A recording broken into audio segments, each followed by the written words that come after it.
प्रिय विद्यार्थियों, जय श्री राम। आप सभी का हार्दिक स्वागत है। हम कवि त्रिलोचन यानी वासुदेव सिंह को पढ़ रहे हैं और उनके द्वारा लिखित धरती काव्य संग्रह से अवतरित यानी संकलित कविता चंपा काले अक्षर नहीं चिन्हती का वाचन हम कर रहे थे। इसमें चंपा काले अक्षर नहीं चिन्हती यानी चंपा काले वर्णों को, अक्षरों को नहीं जानती है, नहीं पहचानती है। एक तो इसमें शिक्षा के अंतर विरोधों के बारे में बताया गया है। दूसरी बात यह है कि जो शिक्षा के कारण पलायन वृत्ति आ जाती है लोगों में, गांव को छोड़कर शहरों की ओर जो लोग जाते हैं और उसके बाद उनके परिवार को क्या कष्ट उठाने पड़ते हैं, इसका जिक्र किया गया है। तो इसमें से कुछ हमने पढ़ा था।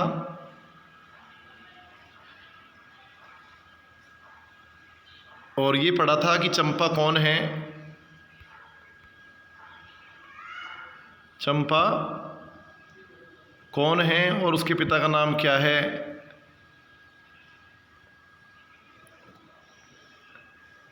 वो क्या काम करते हैं, उसका स्वभाव कैसा है। अब आगे पढ़ते हैं। चंपा कहती है, तुम कागज ही गोदा करते हो, दिन भर क्या यह काम बहुत अच्छा है। यह सुनकर मैं हंस देता हूँ, फिर चंपा चुप हो जाती है। उस दिन चंपा आई, मैंने कहा चंपा तुम भी पढ़ लो, हारे गाड़े काम सरेगा।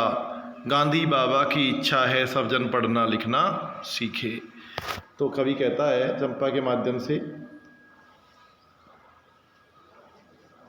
चंपा कहती है तुम कागज ही गोदा करते हो। कागज गोदना एक प्रकार का मुहावरा है जिसका मतलब होता है हमेशा लिखने वाला या लिखाई का कार्य करना। तो क्या तुम हमेशा ही लिखते रहते हो? क्या यह काम बहुत अच्छा है?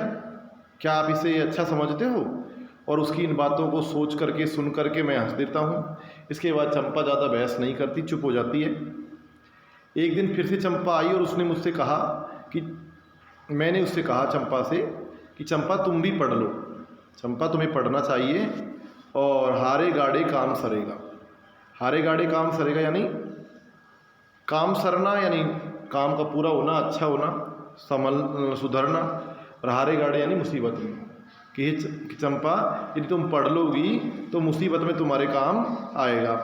और गांधी जी की भी यही इच्छा है, गांधी बाबा की भी यही इच्छा है कि भारत के सभी जनमानस को पढ़ना लिखना आना चाहिए। आगे है, चंपा ने यह कहा कि मैं तो नहीं पढ़ूंगी, तुम तो कहते थे कि गांधी बाबा अच्छे हैं, वे पढ़ने लिखने की कैसे बात कहेंगे, मैं तो नहीं पढ़ूंगी। चंपा कहती है कि आप ये कहते हो कि पढ़ना चाहिए लेकिन मैं तो नहीं पढ़ूंगी, और तुम्हारा यह कहना कि गांधी बाबा अच्छे हैं, और जब अच्छे हैं तो किसी से पढ़ने लिखने की बात कैसे कर सकते हैं, इसलिए मैं नहीं पढ़ूंगी। मैंने कहा कि चंपा पढ़ लेना अच्छा है, ब्याह तुम्हारा होगा, तुम गौने जाओगी, कुछ दिन बालम संग साथ रह चला जाएगा। जब कलकत्ता बड़ी दूर है वह कलकत्ता, कैसे उसे संदेशा दोगी, कैसे उसके पत्र पढ़ोगी, चंपा पढ़ लेना अच्छा है। तो चंपा बोली, तुम कितने झूठे हो, हाय तुम कितने झूठे हो, देखा हाय राम तुम पढ़ लिख कर इतना झूठे हो। मैं तो ब्याह कभी न करूँगी, और कभी कहीं हो जो ब्याह हो गया तो मैं अपने बालम को संग साथ रखूँगी, कलकत्ता में कभी न जाने दूँगी। क्यों? क्योंकि बेटा कलकत्ता पर वज्र गिरे। तो कवि क्या कहता है, सुनिए आगे। तो चंपा से मैंने कहा कि चंपा पढ़ लेना अच्छा है, तुम्हें पढ़ना चाहिए, क्योंकि जब तुम्हारी शादी हो जाएगी, तुम्हारा जब गौना यानी शादी के बाद तुम अपने पति के साथ उसके घर रहने के लिए पूरी तरीके से चली जाओगी, तो कुछ दिन तुम्हारा पति तुम्हारे साथ रह जाएगा और उसके बाद वो कलकत्ता यानी कमाने के लिए दूसरे शहर में चला जाएगा। और तुम्हें पता होना चाहिए बड़ी दूर है वह कलकत्ता, कलकत्ता काफ़ी दूर है। तुम किस प्रकार उसे संदेशा यानी अपना जो संदेश है पहुँचा दोगी, और कैसे उसे पत्र लिख पाओगी, उसके पत्र कैसे पढ़ोगी, इसलिए पढ़ लेना अच्छा है। तो चंपा बोली, जवाब देती है कि तुम कितने झूठे हो, तुम तो बड़े झूठे हो, मुझे पता है, मैं देख रही हूँ कि हे भगवान तुम तो पढ़ लिख कर भी इतने झूठे हो। यानी पढ़ना लिखना अच्छा होता है तो पढ़े लिखे लोगों को झूठ नहीं बोलनी चाहिए। मैं तो कभी ब्याह करूँगी ही नहीं, और यदि गलती से ब्याह हो भी गया तो अपने बालम को, यानी अपने जो बालम यानी पति, ठीक है ना, संग साथ रखूंगी। मैं कलकत्ता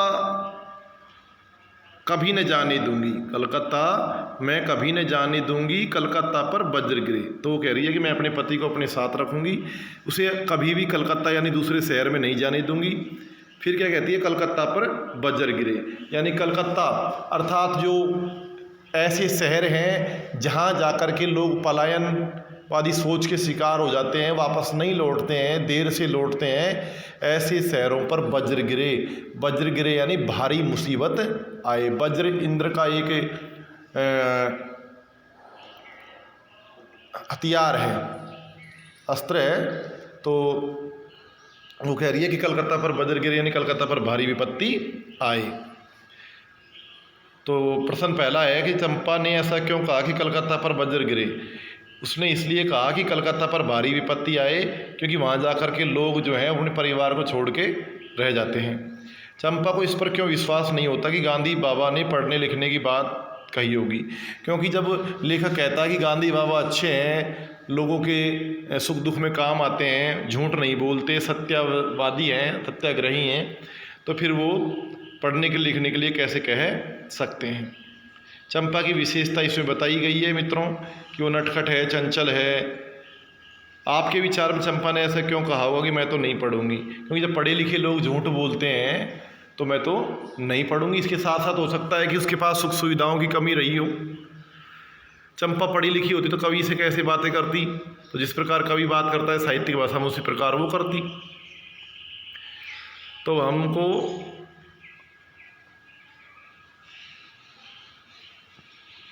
एक तो क्या है कि अपने सारे ये जो कठिन शब्दार्थ हैं इन्हें याद करना है, पढ़ना है, और प्रश्नों में हमें कौन कौन से प्रश्न करने हैं मित्रों। एक तो ये करना है, यदि चंपा पढ़ी लिखी होती तो कवि से कैसे बातें करती, चंपा की विशेषताएं, और इसके अलावा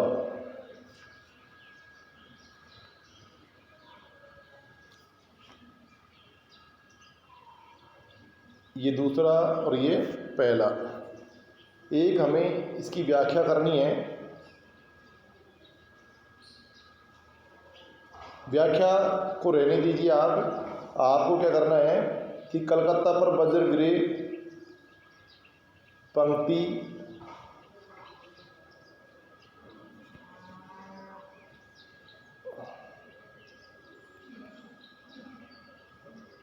पंक्ति का आशय स्पष्ट कीजिए।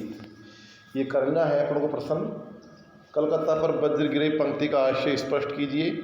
ठीक है।